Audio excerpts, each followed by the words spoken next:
Hello everyone, welcome to our YouTube channel and this is Naveen Rana. दोस्तों, Lakshya UK triple S Hindi series में target 20 out of 20 का ये series हमारा चल रहा है। बिल्कुल दोस्तों, हिंदी में जो हमने इस बार यूके ट्रिपल एस में 20 में से 20 लाने का लक्ष्य रखा है, तो बिल्कुल इसी के साथ हमारा ये लेक्चर 26 चल रहा है इस सीरीज़ का। अगर आपने बाकी के 25 लेक्चर नहीं देखे हैं तो हमारे यूट्यूब के प्लेलिस्ट में जाके आप जरूर देखिएगा। अलंकार, समास, संधि, वर्ण, विचार, रस, ये सारे टॉपिक हम अभी तक कवर कर चुके हैं। आज की इस लेक्चर नंबर 26 में एक नया टॉपिक शुरू होने जा रहा है जिसका नाम है संज्ञा।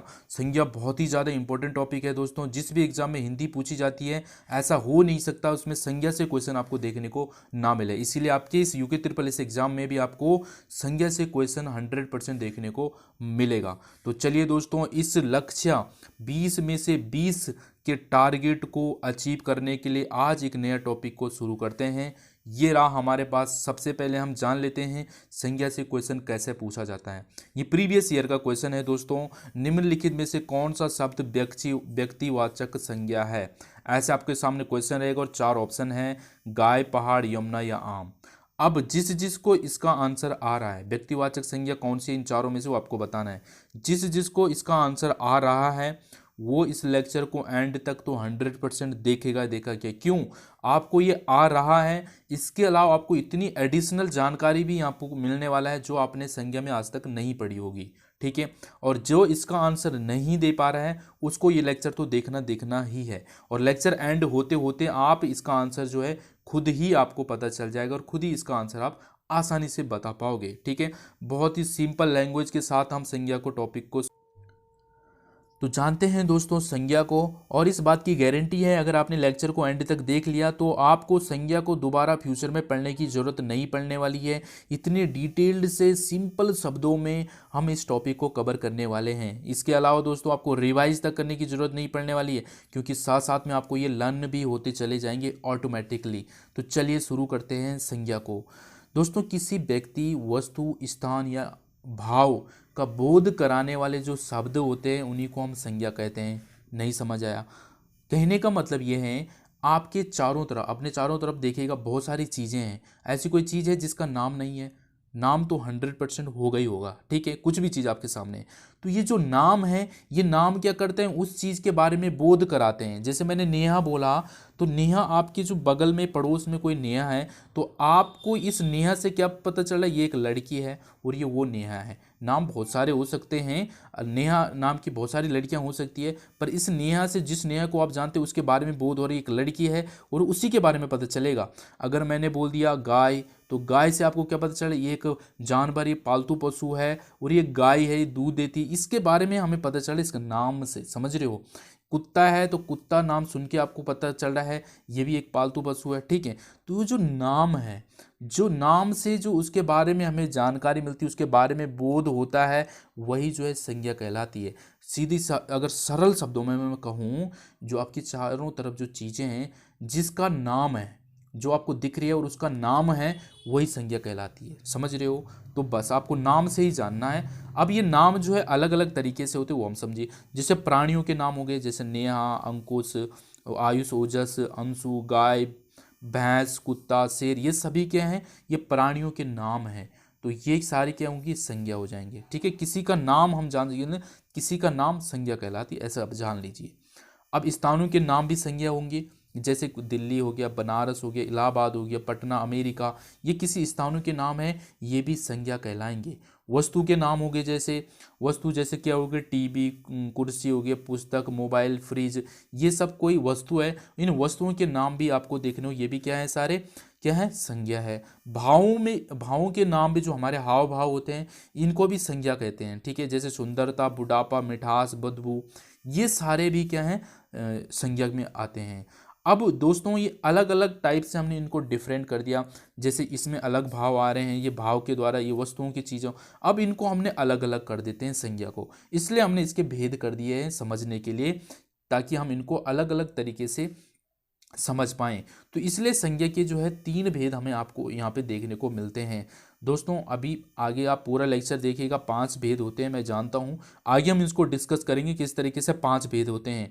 तो अभी जो है यहाँ पे कामता प्रसाद जो है व्याकरण शास्त्री है, उनके अनुसार जो है यहाँ पे संज्ञा को 3 भेदों में बांटा गया है। ठीक है, संज्ञा के कितने भेद हैं? 3 भेद है, व्यक्तिवाचक, जातिवाचक और भाववाचक। ठीक है, अभी तक हमने क्या समझा? हमने ये समझा कि संज्ञा क्या होती है। संज्ञा व्यक्ति, वस्तु, स्थान वो हैं, उनके नाम है जो हमें उनके बारे में बोध कराता है, वो संज्ञा है।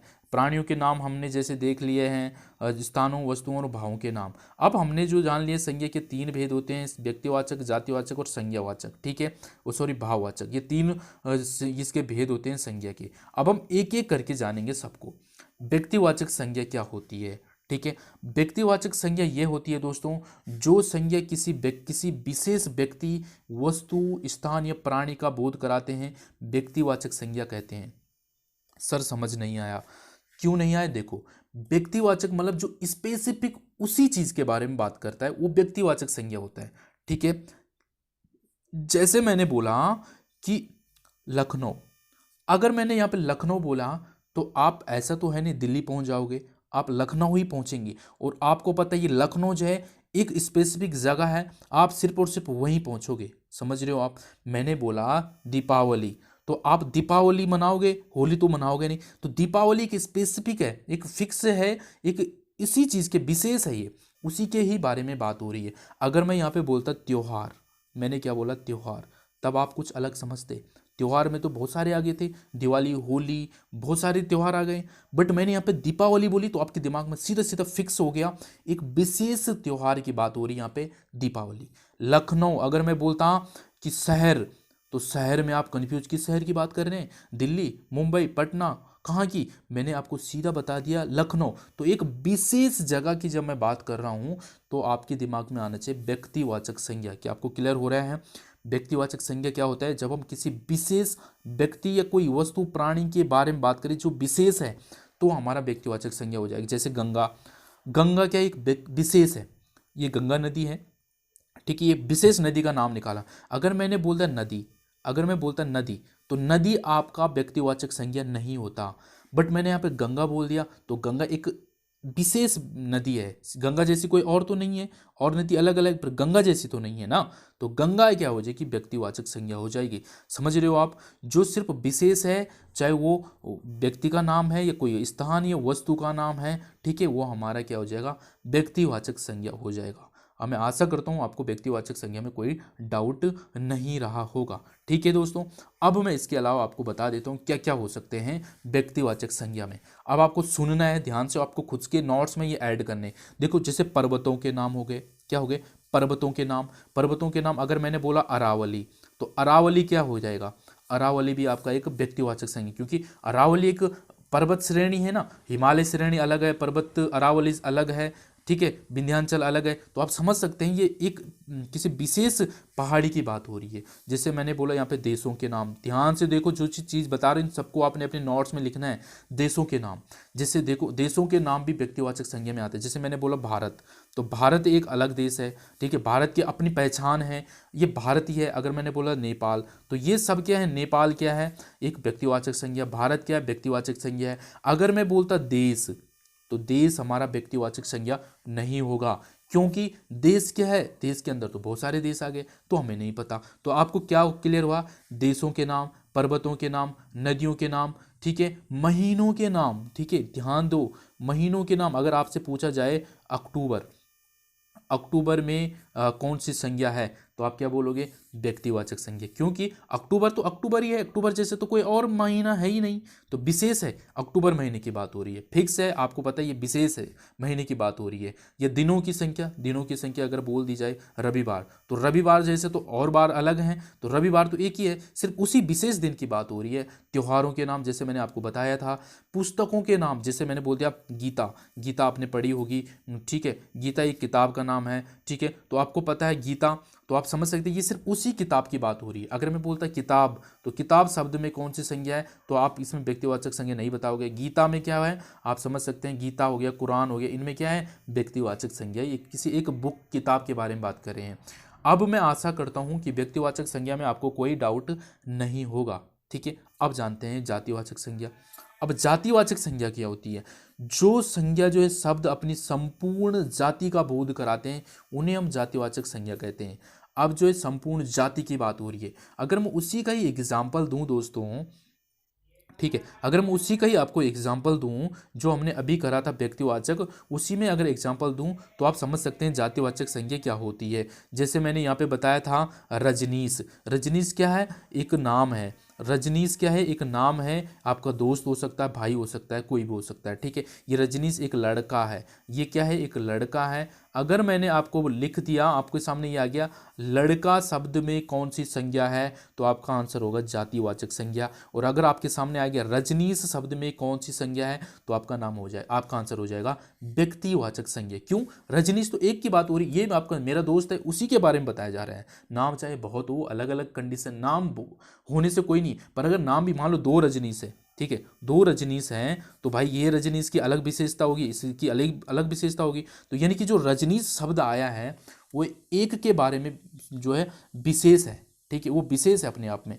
तो रजनीश शब्द क्या है? व्यक्तिवाचक संज्ञा होगा। बस लड़का, अगर हमने बोल दिया लड़का, तो लड़का एक पूरी जाति का बोध करा रहे, इसमें बहुत सारे लड़के आ रहे हैं, कोई भी लड़का हो सकता है। तो जब आपको ऐसा देखने को मिलेगा लड़का, तो आप समझ जाएंगे पूरी जाति का बोध करा रहे हैं, यानी कि ये जातिवाचक संज्ञा है। बस आपको स्पेसिफिक देखने को मिलेगा तो आपका ये हो जाएगा व्यक्तिवाचक। अब आपको दोनों क्लियर हो गए हैं। एग्जाम्पल देखो यहाँ पे, जैसे किसान। अब मैंने ऐसा तो नहीं बोला कि नवीन किसान, अगर मैं बोलता नवीन, तो तब नवीन एक किसान है, तो आप समझ सकते हो व्यक्तिवाचक में आ गया। पर किसान शब्द जो है यहाँ पे पूरी किसानों की जाति की बोध करा रहे हैं, मतलब किसान जाति में जो भी आ रहे हैं, किसान के जो अपना एरिया है, मतलब आप समझ सकते हैं किसान अगर मैंने बोल दिया तो पूरी जाति का बोध आ रहा है, जितने भी किसान हैं। ठीक है, किसी एक किसान का नाम नहीं लिया गया है, तो ये हमारा जातिवाचक शब्द हो जाएगा। आपको शब्दों पे ध्यान देना है, क्योंकि आपके पास क्वेश्चन ही इस तरीके से पूछे जाएंगे, जैसे मैं आपको एग्जाम्पल के लास्ट में क्वेश्चन भी करूंगा। देखो इस तरीके से क्वेश्चन आपको देखने को मिलेगा कि चावल शब्द में कौन सा संज्ञा है, भाववाचक, द्रव्यवाचक, व्यक्तिवाचक या जातिवाचक, ऐसा क्वेश्चन आपको देखने को मिलेगा। तो आपको पता होना चाहिए ना एक एक शब्द के बारे में, इसमें कौन सी संज्ञा है। ठीक है, जैसे यहाँ पे देख रहा आयुष आजकल मन लगाकर पढ़ते, इसमें संज्ञा कौन सा है, तो ये आपको जानना है। ठीक है, लास्ट में हम क्वेश्चन को डिस्कस करेंगे अभी। तो अब आपको क्या क्लियर हुआ? जैसे यहाँ पे देखो मजदूर, मजदूर भी एक पूरी जाति का बोध करा रहे। लेखक, अरे मैंने ये थोड़ी बोला रामधारी सिंह दिनकर हो गया, ये प्रेमचंद हो गया, मैंने किसी एक लेखक का नाम तो बोला नहीं, मैंने लेखक बोला। लेखक की पूरी जाति आ रही, यानी कि ये जातिवाचक संज्ञा हो जाएगा। मोर, अरे मोर की भी अलग अलग कैटेगरी होती है, ये मोर वो मोर, तो मोर जो है पूरी जाति की, मोरों की जो जितनी भी जाति, सब मोरों के बारे बता रहे। गाय, गाय भी एक जातिवाचक संज्ञा हो गया, क्योंकि जैसे मैंने बोला यहाँ पे गाय, तो गाय जो है यहाँ पे पूरी जाति के बारे में बता रहे। कोई कामधेनु गाय होगी, कोई आपकी स्पेसिफिक अपनी अपनी उसके गाय का नाम अलग रखे, तो गाय शब्द सुन के आपको क्या पूरी गायों का बोध हो रहा, पूरी गाय की जातियों का बोध हो रहा है। जैसे हाथी हो गया, नदी हो गया। ठीक है, अगर मैं यहाँ पर बोलता यमुना, तो यमुना नदी आपको पता है, यमुना क्या एक स्पेशल नदी है। ठीक है, एक ही है, तो ये हमारा यमुना अगर शब्द आ जाए तो उसमें व्यक्तिवाचक हो जाएगा। पर नदी कोई भी हो सकती है, ये पूरी सभी नदियों का जो है बोध करा रही, यहाँ पे इसमें क्या है, जातिवाचक हो जाएगा। क्या आपको मेरी बात समझ आ रही है दोस्तों? ठीक है, जैसे यहाँ देखो विद्यालय हो गया, अरे कौन सा विद्यालय भाई, मैंने एक किसी विद्यालय का नाम थोड़ी बताया है, विद्यालय में तो बहुत सारे विद्यालय आ गए। शहर देखो, कोई भी शहर, मैंने स्पेशल देहरादून तो नहीं बोला है, तो शहर जब मैं बोलूँगा तो जातिवाचक हो गया। मैंने देहरादून बोला तो आप व्यक्तिवाचक समझ लेना। ठीक है ना, देश का नाम हो गया। सड़क, अरे बहुत सारी सड़क है, अलग अलग सड़कें हैं। ठीक है, बगीचे, अलग अलग बगीचों के अलग अलग नाम होते हैं। तो ये सभी शब्द किसी विशेष व्यक्ति, वस्तु, प्राणी या स्थान की ओर संकेत नहीं कर रहे हैं, समझ रहे हो? ये किसी एक की तरफ संकेत नहीं कर रहे, किसी एक व्यक्ति की तरफ संकेत नहीं कर रहे हैं, अपितु ये अपनी संपूर्ण जाति के लिए प्रयोग किए जा रहे हैं। तो ये सभी शब्द जातिवाचक संज्ञा होंगे। मुझे बताओ, क्या अब आप पहचानने में गलती करोगे क्या? जातिवाचक और व्यक्तिवाचक में आपको गलती नहीं करनी है, ऐसा मैं आशा करता हूँ। ठीक है, अब बढ़ते हैं। तीसरी जो संज्ञा है उसका नाम है भाववाचक संज्ञा। ठीक है, क्या है? भाववाचक संज्ञा, तीसरी संज्ञा का नाम जानते हैं इसको भी। जो संज्ञा शब्द किसी वस्तु या व्यक्ति के गुण, दोष, भाव, दशा व्यापार या मन के भाव का बोध कराएं, उसे हम भाववाचक संज्ञा कहते हैं। देखिए दोस्तों, अगर मैं इसको दूसरी तरीके से बताऊं, अगर मैं अपनी लैंग्वेज में बोलूं, ये तो किताबी लैंग्वेज हो गई, मैं अपनी लैंग्वेज में आपको याद रखने के लिए क्या करें, अरे जिसको हम टच नहीं कर सकते हैं, छू नहीं सकते हैं, वही जो है भाववाचक संज्ञा होती है। मतलब हम देख नहीं सकते हैं और टच नहीं कर सकते जिसको, वो भाववाचक संज्ञा में आ जाएगी। जैसे क्या हो गया, मतलब महसूस करते हैं हम जिसको, जैसे मानवता, ये मानवता हमारे अंदर आ जाती है, ये एक हमारी क्या, ये भाव है। मित्रता हमारे अंदर है। क्या आप, मैं बोलूँ मित्रता को टच करना, जब आप टच कर सकते हो, देख सकते हो मित्रता को, नहीं देख सकते हो, नहीं टच कर सकते हो, तो हमारे भाववाचक में आ जाएगी। समझ रहे हो इस बात को। प्यास, प्यास लगी आपको, ये प्यास क्या, एक भाव है अंदर, ठीक है, ये एक भाव है। प्यास लग गई आपको तो ये एक भाव है, ये आपका भाववाचक संज्ञा में आ जाएगा। दया हो गया, अहिंसा हो गया, बुढ़ापा हो गया, ये सभी क्या है, ये गुण आ रहे, कुछ आपके अच्छे गुण हैं, दोष जो आप गलत काम करते हैं, भाव, आपकी दशाएं, कैसी दशा है आपकी, ये सारी चीज़ें इसमें बताई जा रही है। जैसे मैंने बोल दिया बचपन, तो बचपन में आपका कौन सा भाव आ रहा है, इसमें भाव आ रहा है, कौन सा भाव आपको देखने को, अरे ये एक दशा है आपकी। ईमानदारी में आपका गुण है, बेईमानी दोष आपको बता रहा है, क्रोध हो गया, ये सब आपको बता रहा है। मिठास क्या है, ये मिठास क्या है, एक भाव आपको बता रहा है, कैसा भाव, इसमें मिठास। क्या मिठास को टच कर सकते हो, नहीं। गर्मी हो गई, सर्दी हो गई, सुख दुख हो गया, बचपन हो गया, आदि भाव जो हैं, इनका कोई मूर्त रूप या आकार नहीं होता है। इनका कोई आपको आकार दिखता है, कोई रूप दिख रहा है, नहीं दिख रहा है, बस इन्हें हम अनुभव कर सकते हैं। क्या कर सकते हैं, महसूस कर सकते हैं। ये सभी भाववाचक संज्ञाएं होती हैं। अब मुझे बताओ, इन तीनों संज्ञाओं में कोई डाउट है? बिल्कुल, अगर थोड़ा 1% का भी अगर डाउट है, मुझे कमेंट करके बताइए, ठीक है, और डिटेल में हम इसको समझ सकते हैं। तो हमारा जो है ये तीनों संज्ञाएं अच्छे से क्लियर हो गई हैं। कौन कौन सी, व्यक्तिवाचक, संज्ञावाचक, भाववाचक। अगर मैं अब आपको कोई नाम दूंगा तो आप बिल्कुल भी गलती नहीं करोगे कि इसमें कौन सी संज्ञा। देखो अभी आगे भी अभी डिस्कस करेंगे, अभी 5 होते हैं, समझो।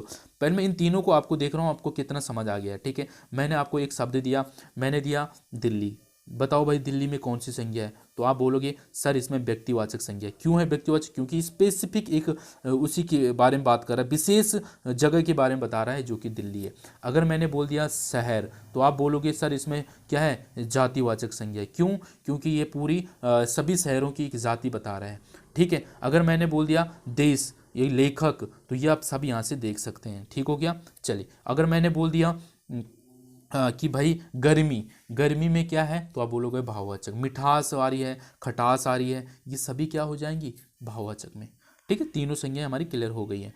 अब होता यह है, आगे देखो, अंग्रेजी व्याकरण से प्रभावित होकर जो है कुछ विद्वान लोगों ने देखा, तो उनको जो है 2 और भेद बना दिए। क्या कर दिए इन्होंने, 2 भेद और जनरेट कर दिए, और जो कि तब संख्या हो जाती है हमारी भेदों की 5, ठीक है। तो अब हमारे जो संज्ञा के कितने भेद हो गए, संज्ञा के टोटल 5 भेद हो गए हैं, ठीक है। तो आपके पास जो क्वेश्चन पूछा जाएगा कि ये जो क्या, अगर आपके पास पूछा जाएगा कि संज्ञा के कितने भेद होते हैं, तो आपका आंसर 5 ही आएगा, ठीक है दोस्तों। 5 ही आपको देना है आंसर में, ठीक है। इस प्रकार 5 हो गए, पर मैं आपको बता रहा हूँ ना किस तरीके से ये बढ़े हैं, किस तरीके से पहले 3 थे, फिर 2 बाद में ऐसे कुछ आए हैं, ठीक है। तो इसको जान रहे हैं, तो ठीक है, 5 हो गया। परंतु कुछ विद्वान जो है उपयुक्त भेदों में जो जातिवाचक है, दूसरा वाला जातिवाचक है ना, जातिवाचक संज्ञा के ही भेद मानते हैं। मतलब जो ये 2 और जो आए हैं, 2 भेद जो और हैं, इनको वो क्या मानते हैं, कुछ विद्वान जातिवाचक संज्ञा के ही भेद मानते हैं। तो जानते हैं हम इन क्रम को, इन दोनों को भी हम समझ लेते हैं। तो ये रहे। अब आता है एक समुदायवाचक, क्या आता है, समूहवाचक बोलो आप इसको, या समुदायवाचक बोलो, ठीक है।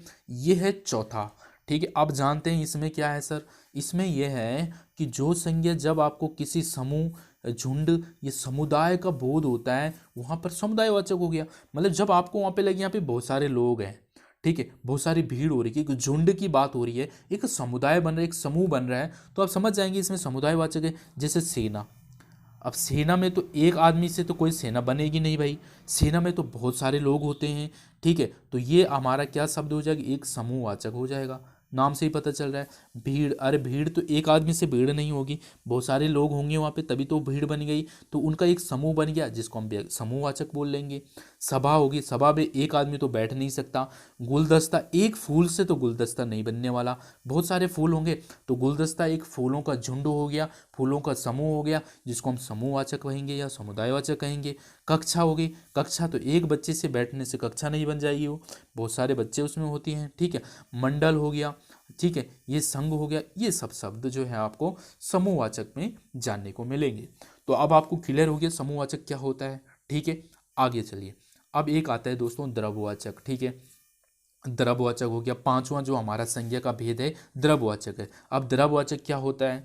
द्रव्यवाचक वो होता है जिन शब्दों से किसी द्रव्य, पदार्थ अथवा धातु का बोध होता है, उन्हें हम द्रव्यवाचक कहते हैं। मतलब कोई पदार्थ की बात हो रही है, मतलब अगर मैं इसको अपने शब्दों में बोलिए तो किताबी लैंग्वेज है, तो मैं कैसे समझाऊं आपको, मैं ये इस तरीके से समझाऊं आपको, इस तरीके से याद रखना है, जिस चीज़ को आप माप तोल सकते हैं, क्या कर सकते हैं, माप तोल सकते हैं, ठीक है, और उनको आप खा पी भी सकते हैं, पहन भी सकते हैं, तो ऐसी चीज़ हमारी द्रव्यवाचक में आ जाएंगी। जैसे तांबा हो गया, माप सकते हैं, तोल सकते हैं। पीतल हो गए, पदार्थ में आ गया ना, ये कोई पदार्थ भी है जो द्रव्य में आ गया, धातु हो गया। चांदी, कोयला, घी, दूध हो गया, तेल हो गया, चावल हो गया, दाल, आटा आदि, इन सबको आप नाप तोल सकते हो, ये खाने की चीज़ें हैं, ठीक है। और ये जो सोना चांदी ये पहनने की चीज़ें हैं, ये पदार्थ धातु में आ गए, ये सारे द्रव्यवाचक में आ जाएंगे। समझ रहे हो आप चीज़ों को, ठीक है। हिंदी व्याकरण के समुदायवाचक तथा द्रव्यवाचक संज्ञा को जो जातिवाचक संज्ञा ही माना जाता है। अब ये जो समुदायवाचक जो अभी हमने जाना और ये जो द्रव्यवाचक है, आप समझ रहे हैं, इसमें आपको ऐसा फील नहीं हो रहा कि जैसे चावल है, तो आपको ऐसा नहीं लग रहा चावल भी तो बहुत सारे दानों कणों का ही एक समूह है, तो इसको तो ये हमें जाति, पूरे चावल की जाति बता रहे, चाहे मोटे चावल है, बारीक चावल है, कैसे बासमती चावल है, ये चावलों की जाति बता रहे, तो इसको जातिवाचक संज्ञा होना चाहिए था, ठीक है। ऐसा आपको दिमाग में थोड़ा थोड़ा आ रहा होगा, पर यहाँ पे आपने क्या समझा, इसकी लैंग्वेज में ये एक द्रव्य पदार्थ है, ये पदार्थ है या धातु है, ये कोई खाने की चीज़ है, तो हम इसको द्रव्यवाचक में लाते हैं। तो इसीलिए यहाँ पे जो कह रहे हैं ये द्रव्यवाचक के अंदर ही आते हैं, ठीक, सॉरी, जातिवाचक के अंदर ही आते हैं ये समुदायवाचक और द्रव्यवाचक। समझ रहे हो आप इस चीज़ को? अब यहाँ तक आपको क्लियर हो गया होगा, ये पांचों चीज़, वो जो संज्ञा के भेद, ये पांचों आपको समझ आ चुके हैं, ऐसा मुझे लग रहा है। अब जो आपको एक और लेक्चर इसके बाद देखने को मिले, अभी रुक जाइए, अभी मैं आप बता रहा हूँ, पर मैं आपको कुछ एडवांस बता रहा हूँ। अब जो आपका एक और लेक्चर आएगा वो आपको देखना इतना ज़्यादा इंपॉर्टेंट हो जाएगा, अगर आपने वो लेक्चर नहीं देखा तो ये जो लेक्चर अभी तक जाना है ना, पूरा बेकार हो जाएगा। क्यों? उसमें अब आपको मैं ये बताने वाला हूँ कि जो जातिवाचक है ना, ये जातिवाचक जो है कैसे बन जाता है। भाववाचक जो है, कुछ भाववाचक जो है दोस्तों वो जातिवाचक बना लेते हैं, मतलब कुछ जातिवाचक जो है भाववाचक बना लेते हैं। किस तरीके से? अगर मैंने आपको एक शब्द बताया मानव, तो आप बोलोगे सर मानव पूरी जाति का बोध करा रहे हैं, यानी कि इसमें जातिवाचक है, तो आपने बिल्कुल सही बोला भाई। पर अगर मैंने एक शब्द लिख दिया मानवता, तो तब आप क्या बताओगे? तब आप क्या बताओगे? मानवता में कौन सा संज्ञा है? तो आप कंफ्यूज हो जाएंगे, यार क्या बोलना अब, ठीक है। तो मानवता में आपको अगर यहाँ पे देखा होगा आपने भाववाचक में, तो भाववाचक में आपने देखा मानवता तो भाववाचक है, पर मानव जो है वो सर क्या है, मानव तो एक जाति है, तो ये जातिवाचक, तो बिल्कुल सही है दोस्तों। मानव में जातिवाचक संज्ञा है, पर मानवता में भाववाचक संज्ञा है। क्यों? क्योंकि इसमें एक भाव बताया जा रहा है। ये मानवता एक क्या है, ये गुण है, ये उसके अंदर एक भाव है, इसलिए।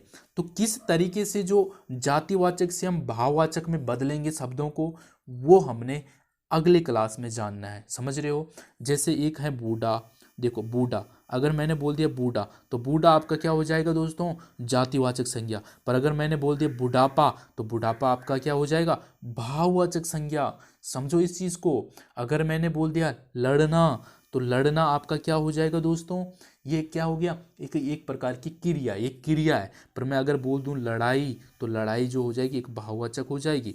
अब आपको समझ आ रहा है बात को? अभी आप ज़्यादा नहीं सोचना है, जो मैं बोल रहा हूँ इसको अभी मत सोचो, आप बस इतना समझो कि हमने आज क्या समझा। आज के लेक्चर में हमने सिर्फ ये जाना सर कि संज्ञा क्या होती है, संज्ञा के 5 भेद होते हैं, और पांचों भेद क्या क्या प्रकार के बताए जाते हैं, ये पांचों भेद हमने आज समझे हैं। अब कल मैं आपको सिर्फ ये बता रहा हूँ कि इनके बीच में डिफरेंट बताऊंगा, किस तरीके से जो जातिवाचक शब्द हैं वो कभी कभी भाववाचक भी होते हैं, किस तरीके से जो भाववाचक वो कभी कभी जातिवाचक भी होते हैं, ठीक है।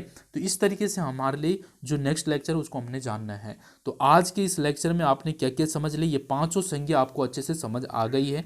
ऐसा मैं आशा करता हूँ। और ये भी हमने जाना है जो समुदायवाचक और द्रव्यवाचक को जातिवाचक की क्यों माना जाता है, ये भी हमने इसको जानना है। ठीक है, अब इस क्वेश्चन को देखिए कि आयुष आजकल मन लगाकर पढ़ता है, संज्ञा में शब्द कौन सा है, मतलब इसमें जो है संज्ञा कौन सा है। तो आपको पता है संज्ञा क्या होती है, जो किसी के बारे में किसी के नाम का बोध करा रहा है। कौन है इसमें संज्ञा, अरे भाई आजकल मन लगा कौन पढ़ रहा, आयुष, आयुष की बात हो रही है तो आयुष ही इसमें संज्ञा हो जाएगा। ठीक हो गया। ऐसे क्वेश्चन, चावल में कौन सा शब्द बताओ भाई, चावल शब्द है कौन सा, क्या इसमें भाव आ रहा है कुछ, बिल्कुल नहीं आ रहा है।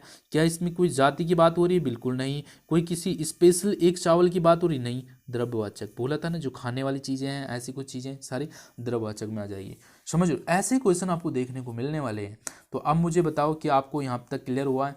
अब जो है आपका कुछ भी थोड़ा बहुत डाउट है, आप उसको ज़्यादा स्ट्रेस में मत लीजिए। जो नेक्स्ट लेक्चर आएगा सारे डाउट ऑटोमेटिकली खुद ही ख़त्म हो जाएंगे। ठीक है, बस आपको जानना है, दूसरे लेक्चर को देखना है। ठीक है, तो इस लेक्चर में इतना ही। आशा करता हूँ ये सारी चीज़ें आपको अच्छे से क्लियर हो गई होगी। मिलते हैं नेक्स्ट लेक्चर में। Thanks for watching and thank you.